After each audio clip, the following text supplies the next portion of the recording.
I'll look right in the camera and say this. Put some damn respect on Sean McDermott's name. We've been saying it on this podcast for quite some time. The national media thinks that we don't have the receipts or we didn't bookmark the tweets because now Ben Volen from the Boston Globe's going, who said those things about the Bills? Everybody. Like, it's kind of BS to me now that people are like, we always thought the Bills could be this good. No, you didn't. They were picked nationally, pretty much NFL Network, ESPN, Fox, across the board to finish behind the Dolphins and behind the Jets. I just looked again. The Super Bowl window is still open.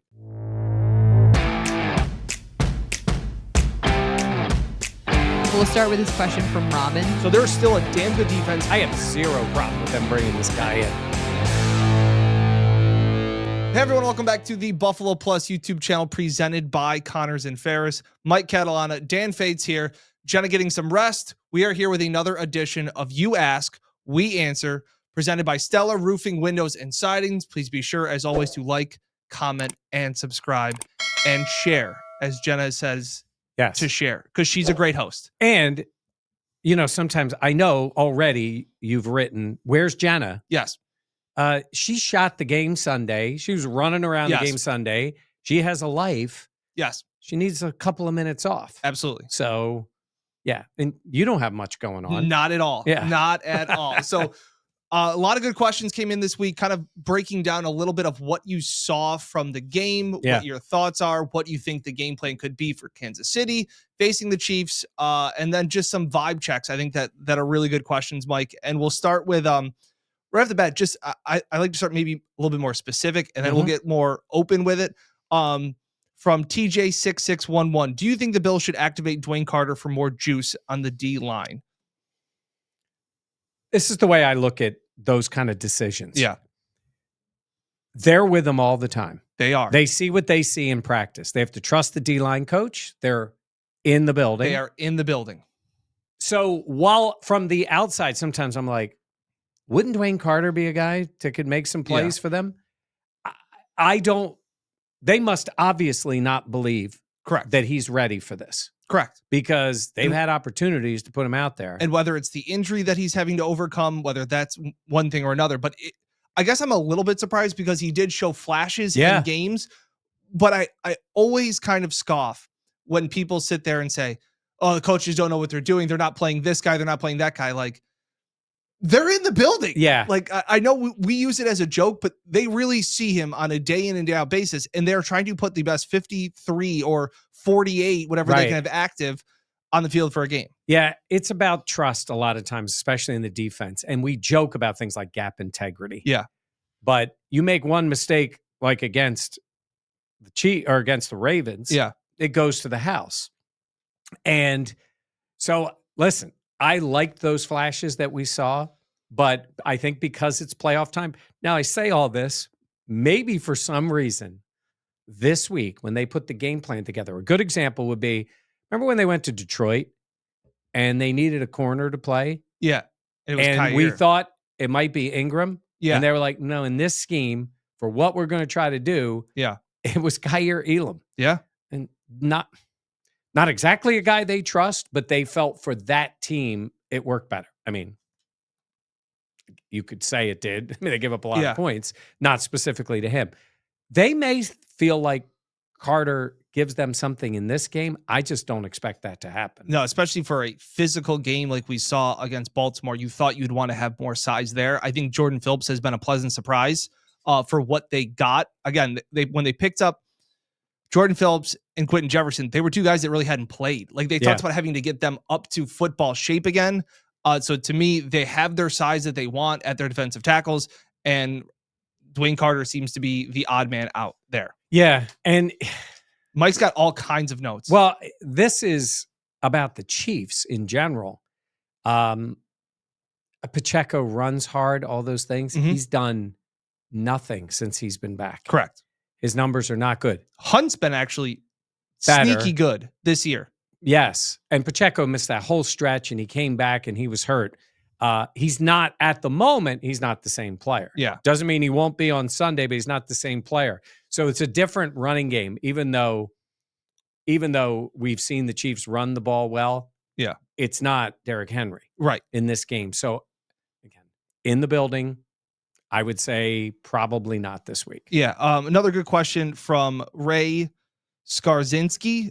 He said, I believe the game plan last week was to stay more conservative and see if Baltimore would beat themselves and would only change if the game dictated. How do you see this week's game plan as KC does not beat itself? So one of the things I do want to say is the Bills I don't think they went into the second half of this game against Baltimore and went, all right, now it's time to take our foot off the gas. Now it's time to be conservative. They went in with the mindset of, we're going to run the ball. We're going to run the ball. We're going to show them that we are big enough. We are tough enough. We are strong enough. We have enough guys up front, dudes up front. And it worked in the first half. I went back to the first half couldn't have gone any better. Yeah. They tried to repeat the same mindset philosophy that they had in the first half, in the second half, and give credit to Baltimore. They made adjustments. Yeah. So you can't sit there and say they went conservative when they tried to continue their same game plan of short passes and being physical at the line of scrimmage and saying, hey, we can run the ball down your throat. Just watch us. They ran for 74 yards in the first half. Since 2008, we were looking at the stat in the press box. The Ravens had never allowed more than 70 yards in an away playoff game. What they did was special, and it just didn't work in the second half. And so to sit there and say, okay, one first down run gets stuffed and say, well, screw it. We're not now all that we've planned all week. Like, yes, I've talked a bunch about in-game adjustments, but I didn't think there was a reason to change anything in the second half. I don't think they went more conservative. That was their approach from this opening drive.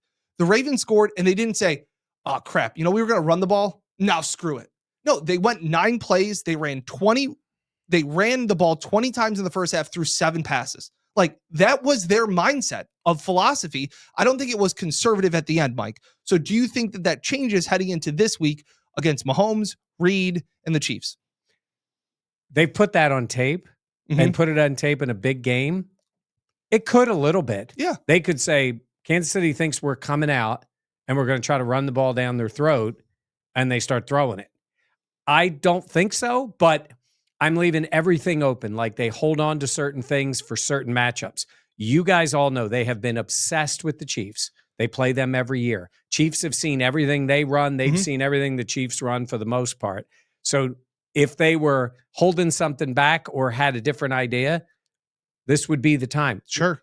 I don't expect them to come out, either. go 4 wide, and start chucking it all over the place. Nope. I will tell you one thing. You look at the 2 games on Sunday. Eagles, very conservative. They have a great running game. And the Rams threw it really well, and turned it over a few times. The Ravens threw for way more yards, and they turned it over. There's been 7 games played by the final 4 teams. They have combined those 7 teams for 0 turnovers. It's not that simple, but it's kind of that simple. You don't give the ball away and you're this good, you win. I'm not saying that they have that game plan just to not give the ball away, but man, turnovers. You saw it in the game. Turnovers were the difference in the game. And you saw it in the locker room afterwards. I thought it was great. Maybe the funniest Josh Allen clip of all time. You saw the clip from CBS? Yeah. Where Josh is waiting to clap, and then Sean pauses for a second, and Josh claps. Yeah. And it wasn't a moment to clap. Like, Sean wasn't done. But you heard the speech from it of like fundamentals, didn't turn the ball over. They even said it like in the post game of like, not saying like we knew they were going to turn the ball over, but there was the sense of like, we're going to play mistake free and we think they're going to make mistakes and we're going to capitalize on them. Yeah. Like, that's Sean McDermott's dream. Like, and for all of that goes into this, they have had 1 turnover, I believe, since the San Fran game. And it was an arm punt on 3rd down by Josh against the Patriots. Right. Like, he took a shot. They intercepted it in the end zone on 3rd and long, and Ty Johnson tackled him at the 1. Like, it was a perfect punt. That was the 4:00 game that was in Buffalo. So they don't turn the ball over. And my other favorite thing was, and I think we kind of touched on the podcast, but Josh wanted to hit all the buttons when he got stopped on 3rd and 2. And you mean when it looked like he was going to pitch it back to James Cook?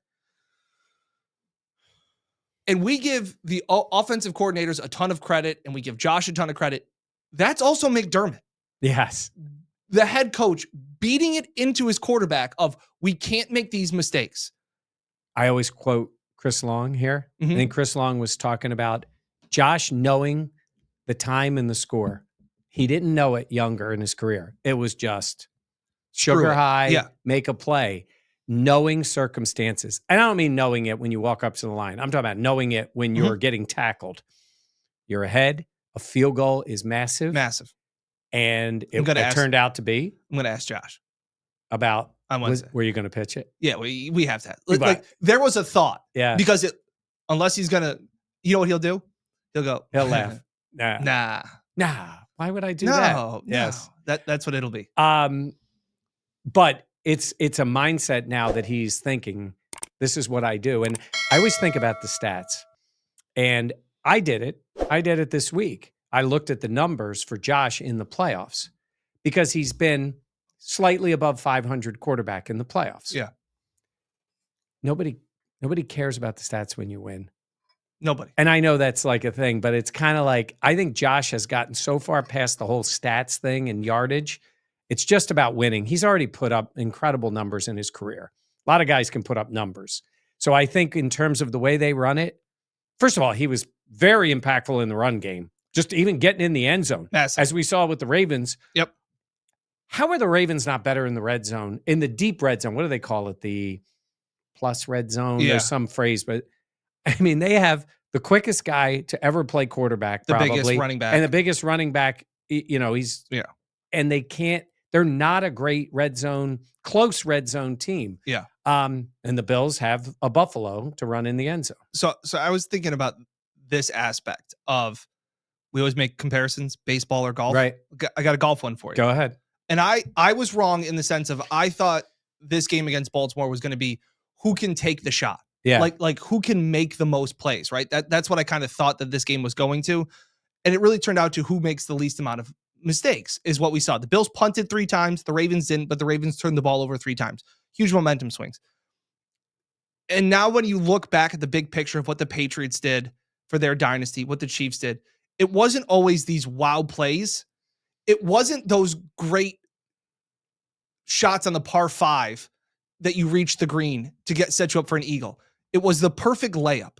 And I've always said, I don't care how good of a golfer you are. How good your good shots are, don't tell me how good of a golfer you are. You and me, average at best golfers, right? We can both hit good shots. Yeah.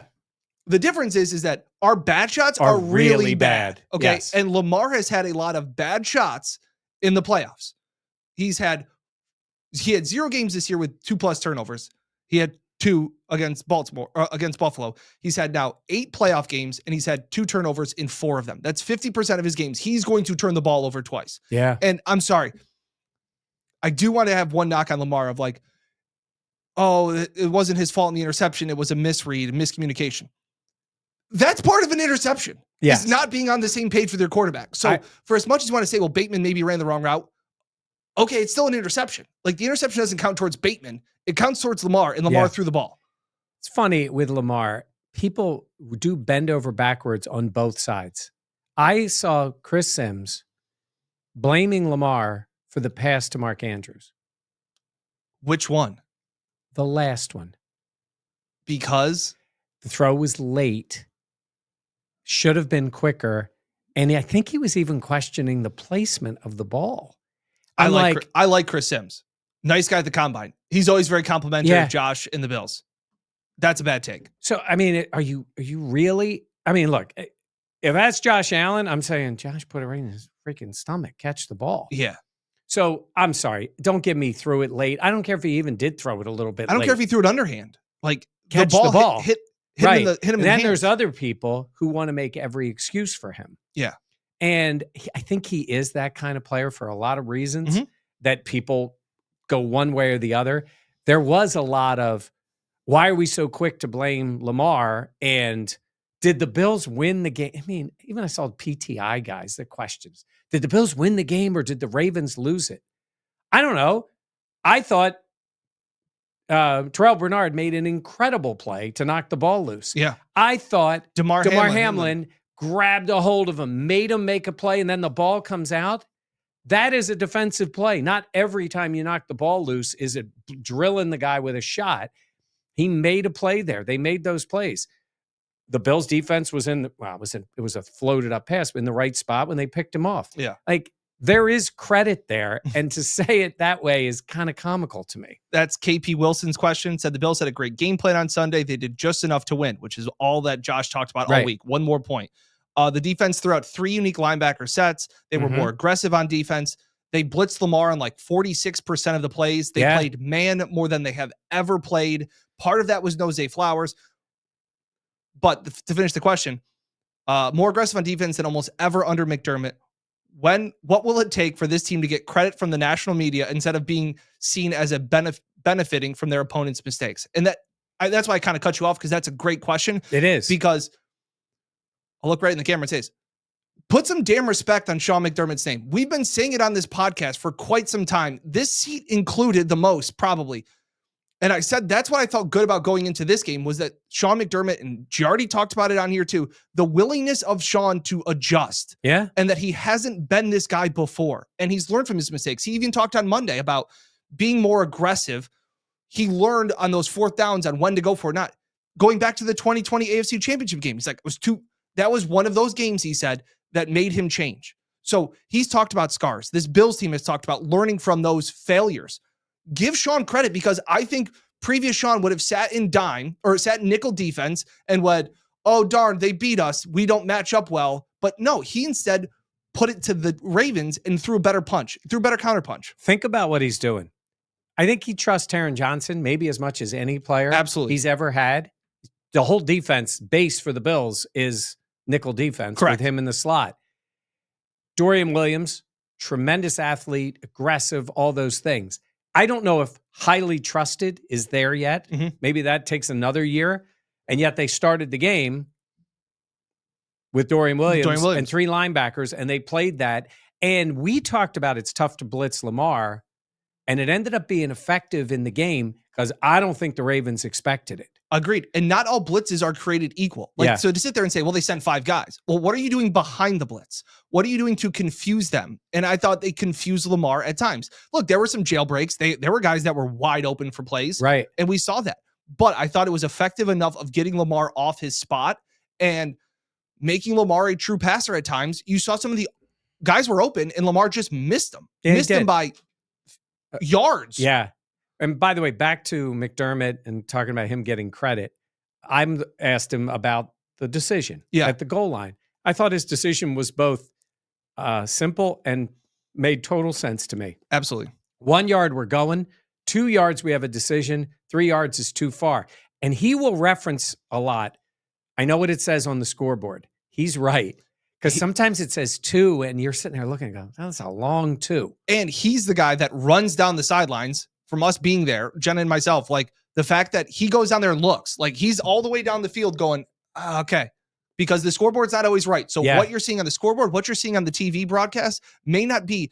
There's a big difference between 1 and 1 3/4 yards. And there's in between 2 and 3 yards. Sometimes it's 1.5, which is not 2 on the scoreboard. Correct. And then it's 2 3/4, and it's not 3 on the scoreboard. And I know we're parsing here, but when you stand there and look at it, you go, that's not, Buffalo shove and taking them in the end zone. That is 3 full yards. Yeah. And you had your chances, and they made the right call. They put the Ravens in a position to need 2 scores. They should have gotten it. Yeah. But they did not. So you waited. And back to your original point, Bill Belichick, all his players talk about it. Belichick's with Brady and all those great players. It was, we do what we do, wait for them to make mistakes. It's the playoffs. It's the way the playoffs have played out. Coward was beautiful this week. Yeah. I grew up. That was like my era, right? Of Colin Coward. And it's funny, the national media too, because I loved that Josh. I loved Jordan Phillips. I loved Sean saying, we heard all the noise. We talked about in the podcast. We played the clips about we're not big enough. We don't have talent enough. The pendulum has apparently, the national media thinks that we don't have the receipts or we didn't bookmark the tweets, because now Ben Volen from the Boston Globe's going, who said those things about the Bills? Everybody. Like, it's kind of BS to me now that people are like, we always thought the Bills could be this good. No, you didn't. They were picked nationally pretty much NFL Network, ESPN, Fox, across the board to finish behind the Dolphins and behind the Jets. I just looked again. The Super Bowl window is still open. Crazy. They only have to win one game. Yeah, but people closed it there. They said this was all these things. So they've learned a little. I heard the FS1 guys today, Shady's show, talking about the Lions losing a coordinator, maybe losing a second, all this stuff. They all stopped short of saying the window's closed. Yeah. Because it's not closed. Now, they have Jared Goff. They don't have, but that's tougher for them because the division probably will get better. But I was waiting for them to go, the window is closed. The window is closed. They don't have a great quarterback, and they're still saying it's open. Yeah. And they all said that. And as the season went on, obviously the Bills played really well. Yes. But at one point, they had gotten hammered by the Ravens and lost to the Texans. They were 3-2 going into New York, and the narrative was, this is the Jets' chance to take control of the division. We saw how that worked out. And my point was coward. And I think I think he was right. And you know how he waxes poetically these analogies. He talks about how the Bills, that the Ravens are kind of like what the Bills used to be. Like a young Josh. Lamar gets a little spastic. He gets a little bit anxious in these big games, like Josh used to. Yeah. Laddering the ball down the field to Dawson Knox on that sugar high kind of thing. But he talks about how the Bills are so much more mature, that they are well coached, that their philosophy, like all of those things. And he talks about, he goes, the Bills have always had a Ferrari at quarterback. And he goes, but you know what's annoying? Speeding tickets. And I went, damn, that's really good. Yeah. And he goes, Bills had one penalty, and it really shouldn't have been a penalty. Oh, they're very low on getting penalized. And when they are penalized, McDermott's the first one to get up there and flip out and be like, we can't do these things. So there is this maturing aspect of not only Josh Allen, and there's different stages of the maturing. We saw it with Brian Dable, had a massive impact on maturing Josh. And now I look at it and I go, Sean now has that on this whole team of, hey, we can't take penalties. That's what's going to kill us. We can't turn the ball over. That's what's going to kill us. And God, like, Sean deserves a ton of that credit. You know what McDermott is now? I was thinking as I was, a parent, and you'll see this someday. I was tough on my daughters about a lot of stuff, especially through like teenage years. That's Sean when he started. And my one acting up like all the time. Yeah. You got to put them in their place. And sometimes it's funny. It was whatever. It's just, and I would say, Carly, I hope you're not watching this. Your way doesn't work. She didn't really want to hear that. Then you become the dad where you're still there, but we're out having a beer together because you're now more mature. Yeah. And I'm going to lighten up a little bit. Yeah. That's Sean. He still sticks to what he believes. 100%. But he's having a beer with Josh here. Yeah. Be you with us works, especially when the players go, this works. He's right. He's right. Dad's right. Dad's right. Yes. When you don't turn the ball over, when you don't take penalties, you have a chance to win any game. You can still have fun. You can still be you, but at a point, we got to do the right thing. And it did crystallize in that moment when it went through his long-haired head that he was going to pitch the ball to James Cook. Oh my God. Yeah. So when I watched the replay, the whole time I'm watching, I'm going, no, he wouldn't. No. I'm like, oh my God, he would have done it. He would have done it. And Cook was like going out, being like, this play's broken. And then Cook had to like flinch for a second to be like, oh shit, he's gonna pitch it to me. I have to be ready. Bill's hopeful had a question too. We'll get a couple more in. Yeah. Had the Bills lost the game, I think much would have been said about sticking to the run and short passes and not taking shots down the field against the 31st ranked pass defense. I don't think that's accurate. Over the last 8 weeks, they were the number much one. Better. Yeah. For those in the building, good question. Were the Bills wide receivers not creating separation? This goes back to, I think, a little bit about trust. Yeah. Like, there's only a few guys right now that Josh Allen trusts. It's Shakir. It is Knox. Ty Johnson. He's got a little bit of trust in Curtis Samuel too right now. Yeah, because Curtis has been making some plays, and he did oddly show trust in Keon in a big moment with that slant. I am stunned that he threw him the ball. Yeah. But he caught it. Yeah. He caught it.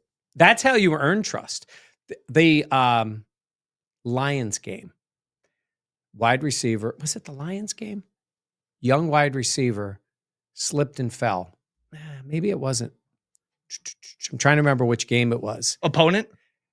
Yeah, and I'm watching the guy slip, and I remember Brady when a really good broadcast moment for him. It was the Cowboys playing, and a young wide receiver fell, and Burkhardt asked him, "Would you throw it to him again?" And I expected Brady to go, "Absolutely, go right back to him." He was like, "Nope, he wasn't ready. I didn't trust him. I don't have time to wait for him. I'm not looking at him again." I agree. And I'm not saying Josh is that way with any of the receivers, but he has the ability to say, "I don't trust you." Yep. I don't know. We thought maybe there was some big moment coming up for Amari Cooper. I don't think there is.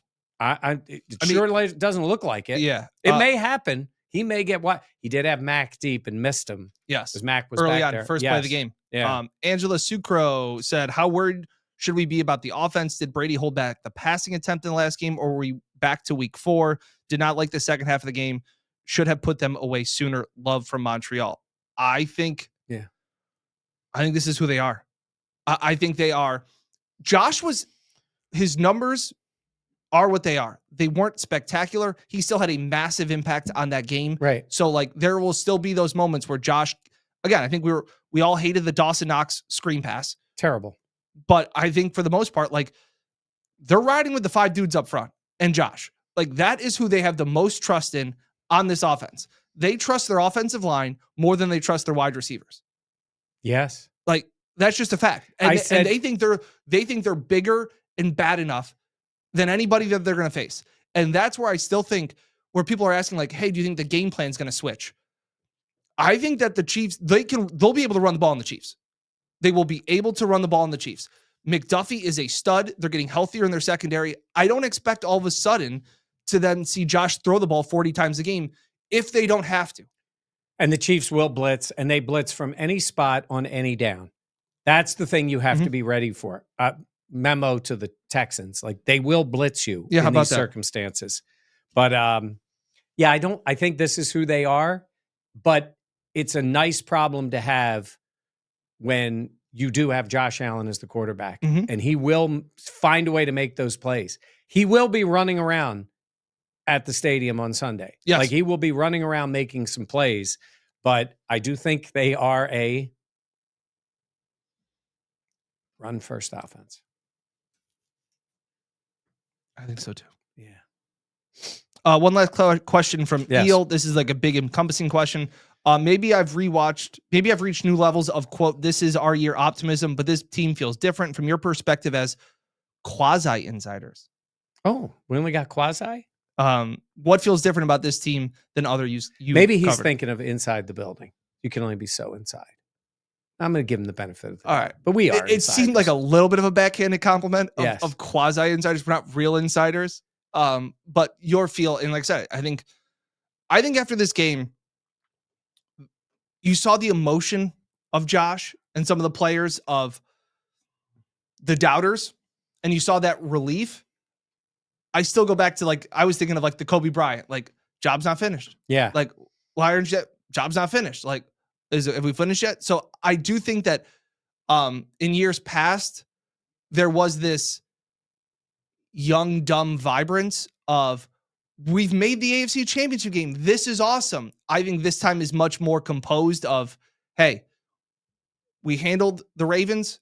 Now we got to go handle the Chiefs. And I think they're still in that good mindset. I don't think that they're feeling like Washington as the sense of we're playing with house money. I don't think that's the case at all.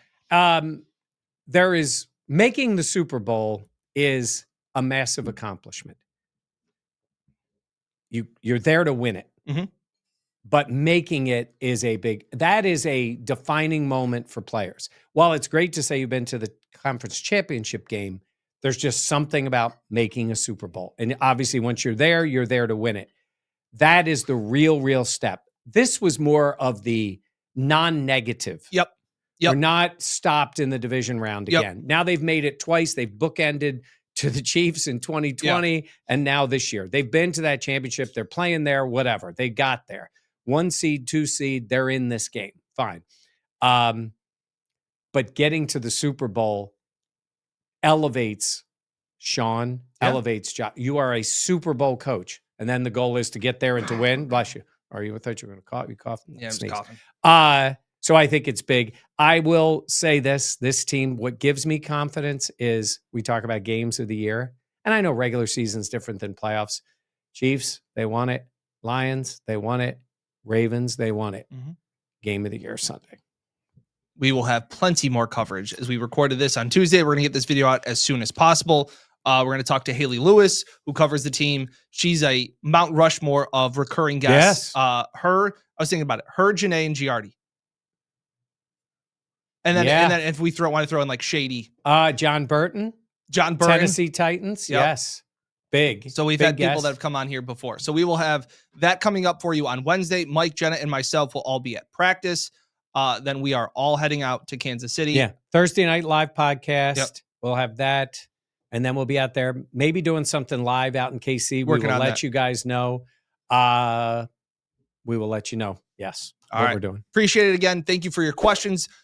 Be sure to like, comment, and subscribe for another edition of You Ask, We Answer, presented by Stellar Roofing, Windows, and Siding. For Mike Catalana, I'm Dan Faines. Thanks for watching here on the Buffalo Plus YouTube channel, presented by Connors and Ferris.